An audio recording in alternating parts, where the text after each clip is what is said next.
Selamat sore saudara-saudara sekalian. Adaptasi kebiasaan baru yang saat ini sering kita dengar, mungkin hanya akan berhasil dan tentunya akan membantu kita tetap produktif apabila kita jalankan dan laksanakan dengan disiplin. Hal-hal ini memang sudah sering sekali ditekankan, tetapi apakah sudah diterapkan oleh semua orang dengan baik? Saya yakin sebagian besar sudah. Namun, sangat disayangkan bahwa masih ada yang belum disiplin menerapkan hal ini. Di sisi lain, kita semua ingin agar angka yang positif menderita COVID-19 ini turun. Tentu tidak bisa kalau hanya mendengarkan, tetapi tidak mempraktikkan dan tidak disiplin menjalankan protokol kesehatan tersebut.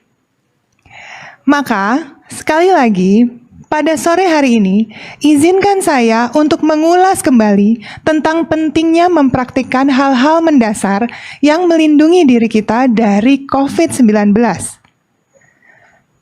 Membiasakan disiplin itu sebenarnya mudah.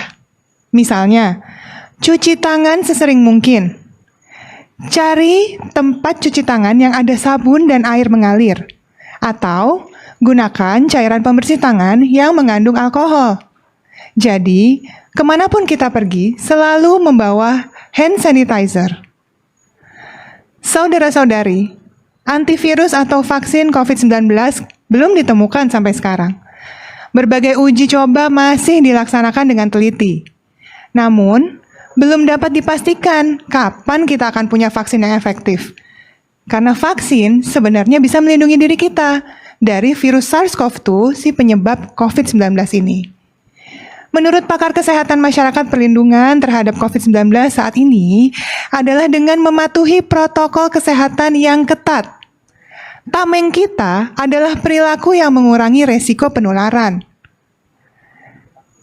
Menurut Ketua Gugus Tugas Legend Doni Monardo, kedisiplinan melakukan protokol kesehatan tersebut ditambah dengan konsumsi gizi dan perilaku hidup sehat akan membuat kita tetap kuat untuk tetap bersama lawan COVID-19 ini.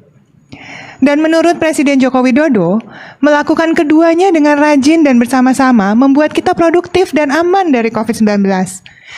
Masyarakat tetap sehat, negara tetap kuat. Saudara-saudari, ingat, produktif bukan hanya berarti bekerja di kantor atau di luar rumah. Bagi Bapak Ibu yang bekerja dari rumah, teruslah bekerja dari rumah. Teknologi dan kreativitas akan memungkinkan kita tetap berkarya dan bekerja bersama.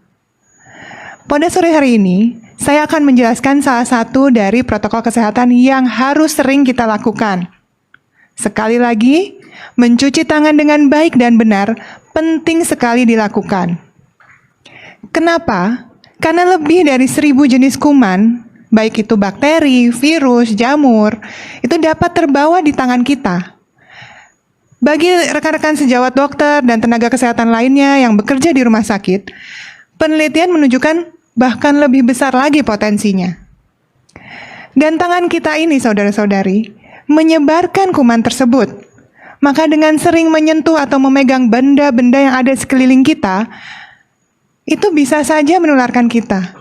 Dan apabila langsung menyentuh mata, hidung, dan mulut kita tanpa cuci tangan terlebih dahulu, maka dapat dipastikan bakteri, kuman, dan terutama virus penyebab COVID-19 ini akan masuk ke tubuh kita dengan mudah.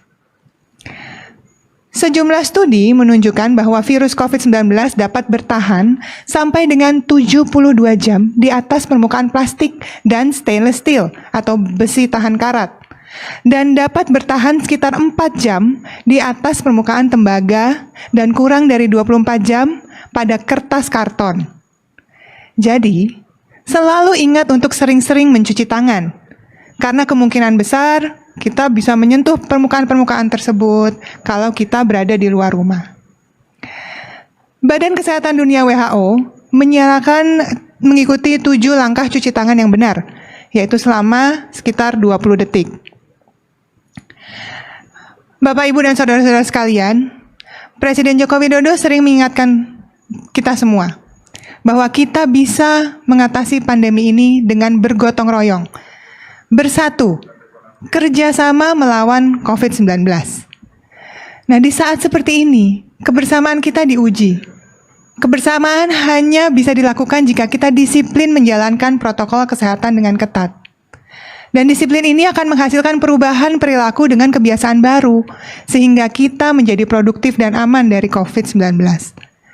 Mari kita semua mewujudkan kebiasaan baru ini, terwujud di banyak tempat, seperti tempat ibadah, pasar, sarana perkantoran, stasiun kereta api, bandara, dan tempat-tempat lainnya.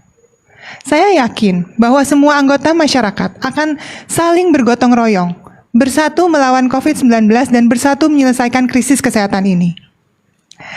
Saya juga mau mengingatkan bahwa beradaptasi bukan berarti menyerah, apalagi mengalah. Beradaptasi adalah mengubah perilaku dengan kebiasaan-kebiasaan baru sesuai dengan protokol kesehatan. Untuk itu, sering-seringlah mencuci tangan, dan tentunya semua pihak dapat membantu mewujudkan kebiasaan baru ini terwujud di banyak tempat.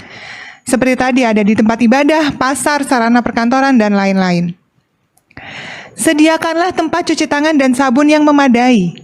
Atau, jika tidak memungkinkan, minimal sediakan cairan antiseptik dengan kadar alkohol sekitar 70%.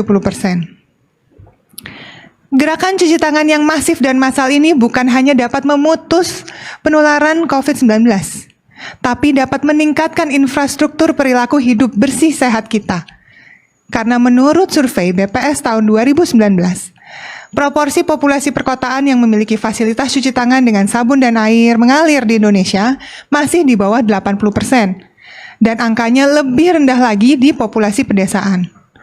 Maka, mari jadikan gerakan cuci tangan dengan sabun dan air mengalir, gerakan melawan COVID-19, sekaligus membangun sarana kesehatan untuk kemaslahatan semua orang.